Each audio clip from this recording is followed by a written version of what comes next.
Hello everyone, welcome to my channel Edu Island. तो इस video में मैं डिस्कस करूंगा APSC combined competitive examination prelims का GS paper 2 that is CSAT का क्वेश्चंस के बारे में। तो जितना भी क्वेश्चन मैं डिस्कस करूंगा ये पूरा एग्जाम ओरिएंटेड क्वेश्चन है, क्योंकि आप लोगों के एग्जाम में जैसा क्वेश्चन आता है या फिर आएगा ऐसा ही क्वेश्चन मैंने पिक किया है।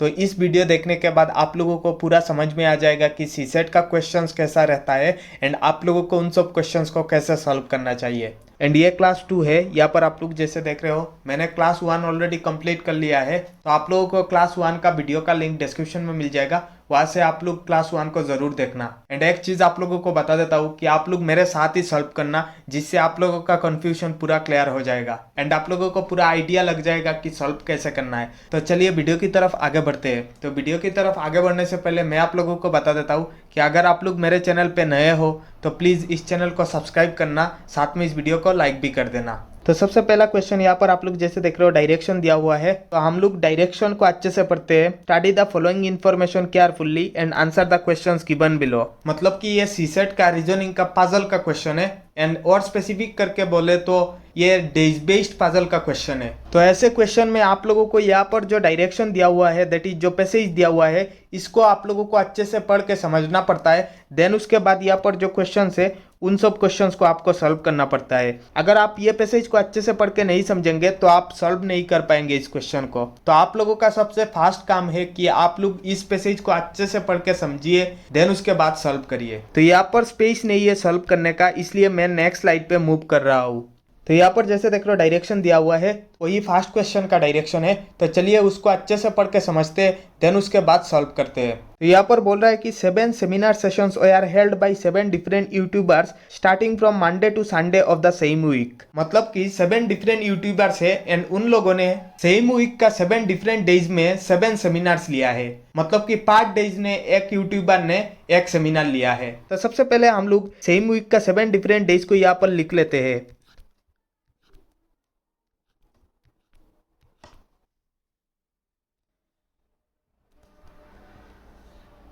तो यहाँ पर बोला था कि Monday to Sunday of the same week, मतलब कि सबसे पहले आएगा मंडे, देन उसके बाद ट्यूसडे, ऐसे ही फॉलो करेगा। तो सबसे पहले आएगा मंडे, देन उसके बाद ट्यूसडे, देन उसके बाद वेडनेसडे, देन उसके बाद थर्सडे, देन उसके बाद फ्राइडे, देन उसके बाद सैटरडे, देन उसके बाद संडे। आई होप आप लोग समझ गए हो। तो यहाँ पर सेम वीक का 7 डिफरेंट डेज को मैंने नोट कर लिया है।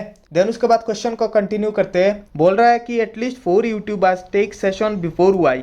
मतलब कि मिनिमम 4 यूट्यूबर्स ने वाई के पहले सेशन लिया है and Y does not take the session on Sunday. मतलब कि वाई ने संडे पे कोई भी सेशन नहीं लिया, वाई संडे पे नहीं आएगा। अगर वाई संडे पे नहीं आएगा एंड वाई से पहले मिनिमम 4 यूट्यूबर्स ने सेशन लिया है, तो वाई बैठने का ओनली 2 पॉसिबिलिटीज बन रहा है। दैट इज वाई इधर फ्राइडे पे बैठेगा या फिर वाई सैटरडे पे बैठेगा। यहाँ पर मैंने पॉसिबिलिटी 1 को लिया है, दैट इज प्रोजेक्शन 1, एंड यहाँ पर मैंने प्रोजेक्शन 2 को लिया है, या पॉसिबिलिटी 2।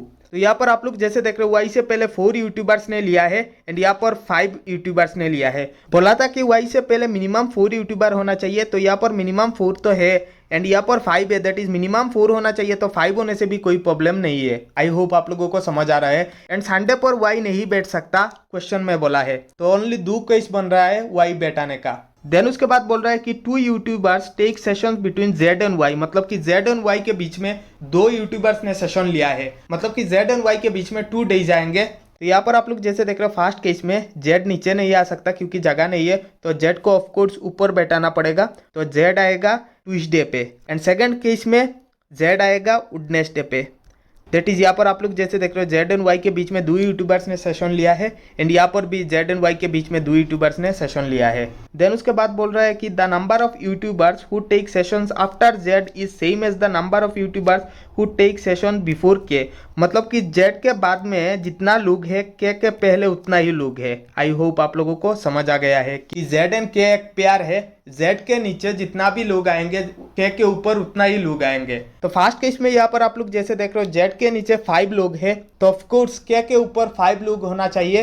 दैट मीन्स के आएगा सैटरडे पे। आई होप आप लोग समझ रहे हो। तो यहाँ पर आप लोग जैसे देख रहे हो के ऊपर 5 लोग हैं एंड सेकंड केस में यहाँ पर आप लोग जैसे देख रहे हो जेड के नीचे 4 लोग है, दैट मीन्स डेफिनेटली के ऊपर 4 लोग होना चाहिए। तो के आएगा फ्राइडे पे, अगर के फ्राइडे पे आया तो के ऊपर 4 लोग है, आप लोग जैसे देख रहे हो, क्योंकि बोला था कि जेड के बाद में जितना लोग होंगे के पहले उतना ही लोग होंगे। देन उसके बाद बोल रहा है कि X take session just before the day of J's session, मतलब कि एक्स ने सेशन लिया है जे के जस्ट पहले, मतलब कि एक्स एंड जे एक साथ आएंगे। आई होप आप लोग समझ रहे हो कि एक्स एंड जे एक साथ आएंगे। अगर एक्स एंड जे को एक साथ आना है मतलब कि एक्स एंड जे एक साथ बैठेंगे एंड एक्स के बाद जे बैठेगा, तो फास्ट केस में ओनली एक ही जगह है जहां पर एक्स एंड जे को हम लोग बैठा सकते हैं। यहाँ पर आप लोग जैसे देख रहे हो वेडनेसडे पे आएगा एक्स एंड थर्सडे पे आएगा जे, एंड सेकंड केस में एक्स आएगा मंडे पे एंड जे आएगा ट्यूसडे पे, यहाँ पर आप लोग जैसे देख रहे हो। देन उसके बाद बोल रहा है कि W does not take the session on Monday, मतलब कि डब्ल्यू ने मंडे पे कोई भी सेशन नहीं लिया, मतलब कि डब्ल्यू मंडे पे नहीं आएगा। तो फर्स्ट केस में डब्ल्यू बैठाने का एक ही जगह है, दैट इज संडे पे आएगा डब्ल्यू, क्योंकि मंडे पे डब्ल्यू ने कोई भी सेशन नहीं लिया, दैट मीन्स डब्ल्यू आएगा संडे पे फर्स्ट केस में। एंड सेकंड केस में यहाँ पर आप लोग जैसे देख रहे हो डब्ल्यू यहाँ भी आ सकता है, संडे पे भी आ सकता है, मतलब कि अभी भी कंफर्म नहीं है कि डब्ल्यू कहाँ पर आया है। तो हम लोग क्वेश्चन पे जाएंगे एंड क्वेश्चन को पढ़ के कंप्लीट करेंगे। देन उसके बाद बोल रहा है कि I take the session one of the days after W session, मतलब कि आई ने सेशन लिया है डब्ल्यू के बाद। वन ऑफ द डेज मतलब 1 डे बाद नहीं, वन ऑफ द डेज मतलब कि डब्ल्यू के बाद किसी भी दिन। आई होप आप लोग समझ रहे हो कि डब्ल्यू के बाद किसी भी दिन आई ने सेशन लिया है। तो यहाँ पर आप लोग जैसे देख रहे हो फास्ट केस में, तो फास्ट केस में डब्ल्यू के बाद आई बैठाने का जगह नहीं है, that means fast case cancel हो जाएगा, क्योंकि डब्ल्यू के बाद आई बैठाने का जगह नहीं है, तो फास्ट केस कैंसिल। तो ओनली बचा है सेकंड केस। तो सेकंड केस में हम लोग डब्ल्यू एंड आई को बैठा सकते हैं। तो बोला था कि डब्ल्यू के बाद किसी भी दिन आई आएगा, दैट मीन्स डब्ल्यू आएगा थर्सडे पे एंड आई आएगा संडे पे, यहाँ पर आप लोग जैसे देख रहे हो, दैट मीन्स क्वेश्चन सॉल्व्ड। तो ये लास्ट लाइन आई होप आप लोग समझ रहे हो कि I take the session one of the days after W session, मतलब कि डब्ल्यू के बाद आई ने किसी भी दिन सेशन लिया था। तो यहाँ पर जैसे सेकंड केस में देख रहे हो कि डब्ल्यू के बाद आई आया है, मतलब कि आप लोगों का क्वेश्चन सॉल्व हो गया है। तो यहाँ पर आप लोग जैसे देख रहे हो सबसे पहले मंडे पे सेशन लिया है एक्स ने, देन उसके बाद ट्यूसडे पे जे ने, देन उसके बाद वेडनेसडे पे लिया है जेड ने, देन उसके बाद थर्सडे पे डब्ल्यू ने, देन उसके बाद फ्राइडे पे के ने, देन उसके बाद सैटरडे पे वाई ने एंड संडे पे लिया है आई ने। आई होप आप लोगों को पूरा क्वेश्चन समझ आ गया है एंड सॉल्व भी हो गया है। तो चलिए फास्ट स्लाइड पे मूव करते हैं एंड इसका क्वेश्चन करते हैं। तो सबसे पहला क्वेश्चन यहाँ पर आप लोग जैसे देख रहे हो, who among the following take session in the last, मतलब कि लास्ट ने किसने सेशन लिया था, दैट मीन्स संडे पे किसने सेशन लिया था, दैट मीन्स इसका आंसर है आई। यहाँ पर आप लोग जैसे देख रहे हो आई ने लिया था, that means option B I ने लास्ट ने लिया था सेशन। देन उसके बाद second question, how many days gap are there between the session taken by X and K, मतलब कि एक्स एंड के बीच में कितना डेज का गैप है। तो यहाँ पर आप लोग जैसे देख रहे हो एक्स है मंडे पे एंड के है फ्राइडे पे, तो यहाँ पर जैसे देख रहे हो 3 डेज का गैप है एक्स एंड के बीच में, that is Tuesday Wednesday and Thursday. तो इसका आंसर है 3। आई होप आप लोगों को समझ आया। देन उसके बाद third question, who among the following take session on Wednesday, मतलब कि वेडनेसडे पे किसने सेशन लिया था, तो इसका आंसर है ऑप्शन ए जेड। यहाँ पर आप लोग जैसे देख रहे हो वेडनेसडे पे जेड ने सेशन लिया था। Then the next question, how many persons take session after J, मतलब कि जे के बाद में कितने लोगों ने सेशन लिया है। तो यहाँ पर आप लोग जैसे देख रहे हो जे है ट्यूसडे पे एंड जे के बाद में 5 लोगों ने सेशन लिया है, दैट इज जेड डब्ल्यू के वाई आई। तो इसका आंसर है ऑप्शन बी 5, मतलब कि 5 लोगों ने जे के बाद सेशन लिया था। देन द नेक्स्ट क्वेश्चन, तो ये मैथ्स का एरिथमेटिक का ट्रेन का क्वेश्चन है। तो यहाँ पर बोल रहा है कि ए ट्रेन 200 मीटर लॉन्ग, मतलब कि ट्रेन का लेंथ है 200 metre, is moving at a rate of 40 kilometre per hour, मतलब कि ट्रेन का स्पीड है 40 kilometre per hour. In how many seconds will it cross a man standing near the railway line. तो आप लोगों को दिया हुआ है कि ट्रेन का लेंथ है 200 मीटर एंड ट्रेन का स्पीड है 40 kilometre per our and railway line के पास एक पर्सन खड़ा है। तो आप लोगों को बताना है कि उस पर्सन को क्रॉस करने में ट्रेन का कितना समय लगेगा। तो सबसे पहले यहाँ पर आप लोग जैसे देख रहे हो ट्रेन का लेंथ दिया हुआ है 200 मीटर एंड यहाँ पर आप लोग जैसे देख रहे हो ट्रेन का स्पीड दिया हुआ है 40 किलोमीटर पर आवर। तो आप लोगों को टाइम सेकंड पे निकालना है। यहाँ पर आप लोग जैसे देख रहे हो इन हाउ मेनी सेकंड्स, मतलब कि सेकंड पे आप लोगों का आंसर चाहिए, बट यहाँ पर स्पीड 40 किलोमीटर पर आवर पे दिया हुआ है, तो आप लोगों को इस स्पीड को कन्वर्ट करके मीटर पर सेकंड पे लाना पड़ेगा। That means 40 kilometre per our को अगर मीटर पर सेकंड में कन्वर्ट करें तो 40 × 5/18 करने से आप लोगों का मीटर पर सेकंड में चला जाएगा। तो अगर इसको सिंप्लीफाई करें तो यहाँ पर आएगा 20 एंड यहाँ पर आएगा 9। तो स्पीड आएगा 100/9 मीटर पर सेकेंड। आई होप आप लोगों को समझ आ गया है कि मैंने कैसे कन्वर्ट किया किलोमीटर पर आवर को मीटर पर सेकेंड में। तो ट्रेन का लेंथ है, ट्रेन का स्पीड है। एंड आप लोगों को एक कंसेप्ट बता देता हूँ। ऐसे ट्रेन के क्वेश्चन में अगर ट्रेन किसी एक पॉइंट ऑब्जेक्ट को क्रॉस कर रहा है, मान लीजिए मैन या फिर कोई इलेक्ट्रिक पोल या फिर कोई भी पॉइंट ऑब्जेक्ट क्रॉस कर रहा है, तो distance covered by the train is equal to length of the train. मतलब कि ट्रेन का जो लेंथ है वही डिस्टेंस है जो ट्रेन ने कवर किया है। अगर ट्रेन का लेंथ x है तो ट्रेन ने कवर किया है डिस्टेंस x। आई होप आप लोगों को समझ आया है ये कंसेप्ट। दैट मीन्स यहाँ पर डिस्टेंस कवर्ड बाय ट्रेन मतलब कि distance covered by train is equal to length of the train is equal to 200 metre. तो यहाँ पर अगर फॉर्मूला अप्लाई करेंगे that is time is equal to distance by speed, क्योंकि आप लोगों को टाइम निकालना था। तो यहाँ पर distance covered by the train is equal to length of the train मतलब कि 200 एंड स्पीड यहाँ पर जैसे था 100/9 मतलब कि नीचे आएगा 100 एंड 9 जो है वो ऊपर चला जाएगा। तो अगर इसको सिंप्लीफाई करें तो 0 0 गया तो रिमेनिंग है 2 × 9 मतलब कि 18 सेकेंड। तो इसका आंसर है 18 सेकेंड मतलब कि उस मैन को क्रॉस करने के लिए ट्रेन को 18 सेकेंड चाहिए। तो इसका आंसर है ऑप्शन डी मतलब कि 18 सेकेंड। एंड आप लोग इस कॉन्सेप्ट को जरूर याद रखना ट्रेन का क्वेश्चन पे। अगर ट्रेन किसी भी पॉइंट ऑब्जेक्ट को क्रॉस कर रहा है that means length of the train is equal to distance covered by the train. Then the next question. तो यहाँ पर आप लोग जैसे देख रहे हो डायरेक्शन दिया हुआ है, मतलब कि ये रीजनिंग का जो सीटिंग अरेंजमेंट है, सीटिंग अरेंजमेंट का क्वेश्चन है। तो हम लोग अच्छे से डायरेक्शन का पढ़ेंगे, यहाँ पर जो कंडीशन दिया हुआ है इसको अच्छे से पढ़ेंगे, देन उसके बाद सॉल्व करेंगे। तो ये सब क्वेश्चन आप लोगों को अच्छे से पढ़ के समझना पड़ता है, देन उसके बाद यहाँ पर क्वेश्चन है, इन सब क्वेश्चन को सॉल्व करना पड़ता है। एंड आप लोगों को एक चीज़ बता देता हूँ कि ये जो क्वेश्चन है ऐसा क्वेश्चन एपीएससी में हर बार रिपीट होता है। ये बहुत ही ज़्यादा रिपीटेटिव क्वेश्चन है, हर बार एपीएससी का सीसेट में ऐसा क्वेश्चन देखने को मिलता है। तो आप लोग इस क्वेश्चन को अच्छे से समझना एंड मेरे साथ ही सॉल्व करना। तो यहाँ पर डायरेक्शन में बोला है कि read the following information given below and answer the question that follow. मतलब कि आप लोगों को जो ये कंडीशन दिया हुआ है इसको अच्छे से पढ़ के समझना पड़ता है, देन उसके बाद सॉल्व करना पड़ता है, देन यहाँ पर क्वेश्चन है, इन सब क्वेश्चन को आप लोगों को करना पड़ता है। तो सबसे पहला कंडीशन में बोल रहा है कि P, Q, R, S, T, U and V are 7 friends and are sitting in a circle facing the center of the circle। मतलब कि 7 फ्रेंड्स है that is P, Q, R, S, T, U and V and वो लोग एक circle में बैठे हुए हैं एंड उस सर्कुल का जो सेंटर है सेंटर की तरफ फेस कर रहे हैं, मतलब कि इनसाइड फेस कर रहे हैं वो लोग। तो सबसे पहले यहाँ पर मैं सर्कुल ड्रॉ करूंगा। तो सर्कुल ड्रॉ कर लिया मैंने। तो सर्कुल ड्रॉ करने के बाद बोला था कि 7 पर्सन है एंड वो लोग सेंटर की तरफ फेस करके बैठे हैं सर्कुल पे। That means 1 2 3 4 5 6 and 7। तो 7 लोग हैं एंड वो लोग सेंटर की तरफ फेस करके बैठे। दैट मीन्स सेंटर की तरफ फेस करके बैठे। तो डायरेक्शन दे रहा हूँ, मतलब कि सेंटर की तरफ फेस करके बैठे हैं, दैट मीन्स इनसाइड की तरफ देख रहे हैं। तो यहाँ पर जैसे देख रहे हो सब के सब इनसाइड की तरफ देख रहे हैं। एंड आप लोगों को एक चीज़ बता देता हूँ, मान लीजिए आप यहाँ पर बैठे हुए हो, अगर आप सेंटर की तरफ देख रहे हो तो आपका राइट कहाँ पर होगा? तो आपका राइट डेफिनेटली यहाँ पर होगा।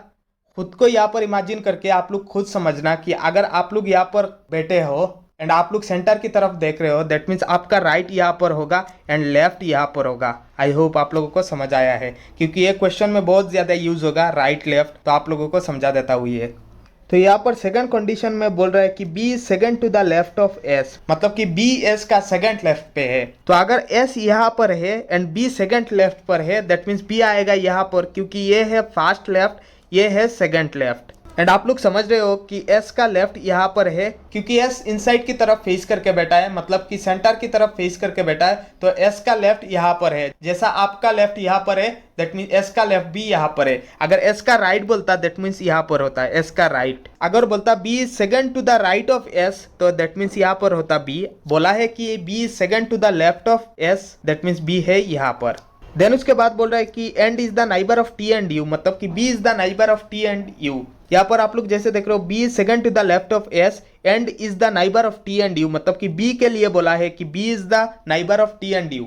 अगर B is the neighbour of T and U that means इधर टी यहाँ पे आएगा या फिर यू भी यहाँ पे आ सकता है, एंड टी यहाँ पर आएगा या फिर यू भी यहाँ पर आ सकता है। मतलब कि कोई भी कंफर्म नहीं है, सिर्फ बोला है कि B is the neighbour of T and U. अगर टी यहाँ पर आएगा दैट मीन्स यू यहाँ पर आएगा, अगर यू यहाँ पर आएगा दैट मीन्स टी यहाँ पर आएगा। आई होप आप लोगों को समझ आया है।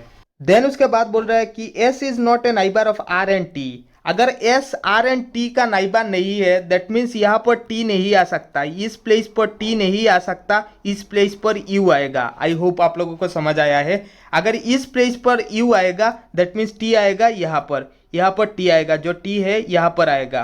तो मैं अच्छे से लिख लेता हूँ। तो बोला था कि S is not a neighbour of R and T, मतलब कि आर एंड टी यहाँ पर नहीं आएगा, आर एंड टी यहाँ पर नहीं आएगा, क्योंकि एस का नाइबर का प्लेस है ये एंड ये। तो यहाँ पर आर एंड टी नहीं आएगा, आर एंड टी यहाँ पर नहीं आएगा।